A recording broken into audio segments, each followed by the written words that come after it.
welcome to the next vlog. This one contains a mixture of lots and lots of different things that I didn't have enough content for to make individual vlogs, so here we go. This is a carry-on of the previous vlog where I removed the fairleads. There's a new one on me. I didn't know they were called fairleads, but these rope holders that go on the side of the narrowboat. If you recall, the screws kept breaking, so I took them off, so I had to prepare them again and get some bolts for it.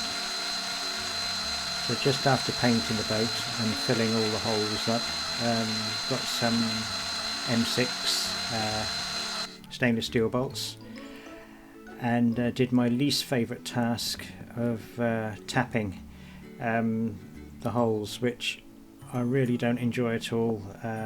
But it's basically because I've had lots of experience of them breaking inside and me having to move along and make another hole, so it's not something that I particularly enjoy.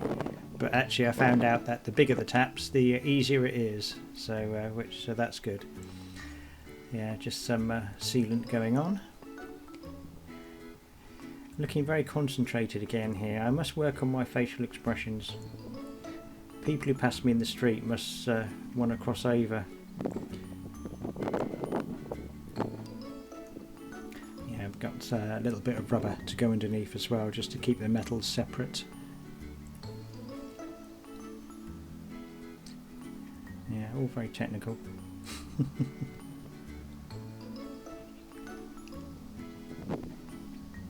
This sealant I'm putting on is mainly designed for windows, so it stays malleable, doesn't actually fix hard, so hopefully that will give a good waterproof seal. Then put the bolts in. Just wanted to use something where this wouldn't happen again, so I thought if I use bolts rather than screws, then you've got a better chance of being able to get them off if you have problems. And worked really well. I think they look okay. Cleaned up the brass a little bit as well. It doesn't stay like that for long, unfortunately. It, as with everything on a boat, you know, you clean it up one day and the next day it's starting to go off. Yeah, actually beginning to look a bit pained here. I don't know why. I get a bit paranoid that they're not on tight enough, so just give it another go. Never be too tight, he says just before it snaps. No, it's okay. And that's it. So that's on. So both of those are now on there now. Not ideal for the rope in the middle with that bolt, but hey ho, but job done. Anyway, and the next job that I did was the bow doors. Now the windows have been leaking around the bottom, as he's getting a bit rusty, and the rubber sealant's completely perished around the bottom. And you see there's a bit of rust as well. So I keep slapping on rust remover onto it, but I thought I actually better do something about it because I think it's leaking under. A bit of evidence inside that the wood's getting a bit wet, and it keeps raining at the moment. So I thought I'll give that a go. So I thought I'll start scraping all that off and reseal that as well. So first job is just to get rid of all the rust. I'm not too fussed about how it looks on the door at the moment. I'll repaint that at a much later date. But this is just purely to get it so that I can work on it later on.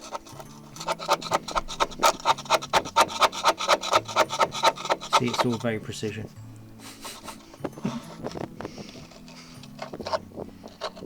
Yeah, I mean that rubber just perished. It's right old state. You can see it come off here.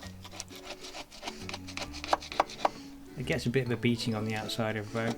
It gets really hot, really wet. It sort of gets all the seasons, especially at the front.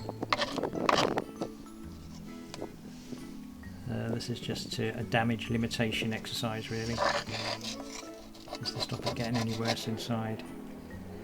So masked it all up with my new favourite green masking tape, and I've got a nasty habit. I always use my finger to do this. I know you're not supposed to, you know, there's probably lots of gunk and that in there that's not good for you, but I'm the same with grout when I do tiles as well. It just seems to be easier to work with. It's not. I don't think it's the recommended way of doing it. And if I read the labels on the half these things, I probably wouldn't even be in the same room as them.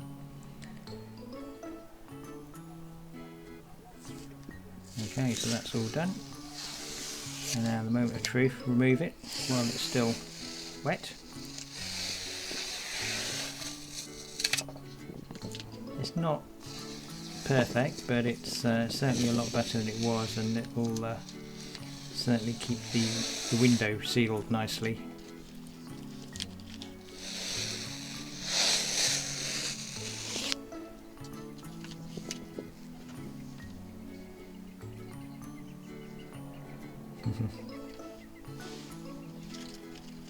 There you go. And you see what it's like there. So it's not great, but it's much better than it was, and it's like a waterproof seal now. One of the other things I thought I better do, I'm getting a bit paranoid now, is loads of other vloggers have done vlogs about how bad their diesel is, water in it and gunk and that sort of stuff. Now I only did this in April, so I'm not expecting it to be too bad, but I thought I would check it to see if I got any water in the tank. This is my measuring stick to tell me how much diesel I've got, so it's all very scientific. And there's this paste you can get called collar cut, which you just smear it on the bottom, or roughly where you think the water will be, and it changes colour. It actually tells you what's diesel and what isn't, which is great. That's it.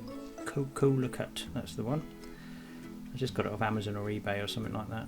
It's about 10 quid a tube, but you don't need much. Just smear a thin layer. Probably got a bit too much on there. I wasn't sure what this stuff's made of, so a little bit careful. Yeah, just smear that on the bottom and then pop it in. Have a bit of a wiggle around as well.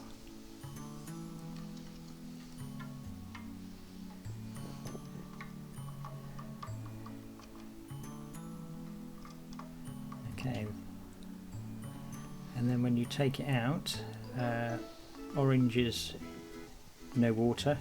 Where there is water, it goes red.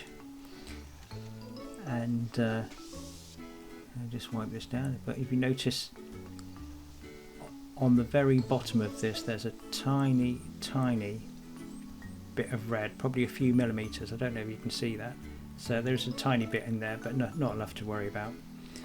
When I did this in April, there was a couple of centimeters there, and I took it out, and it turned out to be about 2.5 litres worth or so. So that was worthwhile doing. So luckily it shows I've not got too much of a leak. I think it was probably getting in from the fuel cap. It's got a washer on it, but these are never very good. They never fit properly, I find. And these are awful design, these fuel caps, with them being level with the boat. It sort of like invites water into them. Much prefer the raised ones that you get on most of the older boats. Seem to be a much better design. But there you are. So no, nothing to do there. That all seems to be and look okay. And this is the last bit. This is views of the marina. So it's like wildlife in the marina as well. So this is what it looks like on a nice summer day. It's very quiet and very peaceful. You occasionally see the water break with fish and all that sort of thing.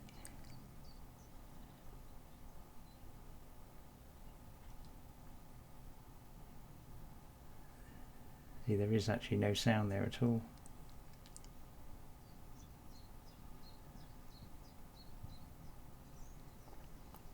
And then there's the nicest time, which is in the evenings. When the sun goes down a little bit more, you get bats fly over the water, swooping to get all the insects. It's quite something to see, because they fly over your head as well. It's quite incredible. And with my cheap GoPro type camera, it's got a waterproof case, so I thought I'd give that a go as well.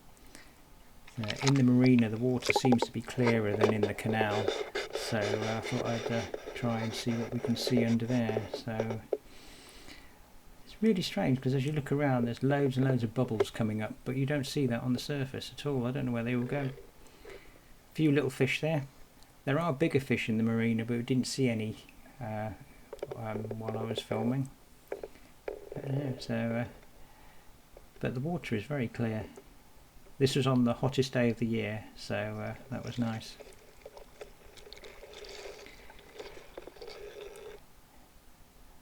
And this is underneath WaterLily, so looking around the back of the boat you can see the propeller coming in. It's like a scene out of Titanic, isn't it?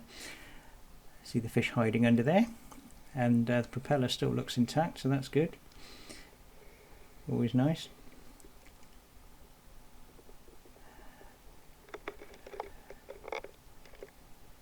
Yeah, as the water gets deeper you can't really sort of see too much more. And this is me being arty, sort of out on the other pontoon, sort of taking shots of the boat. You see, I haven't actually got any windows in. It was so hot that day we took all the windows out to get a nice breeze in the boat. It's one of the advantages of having portholes.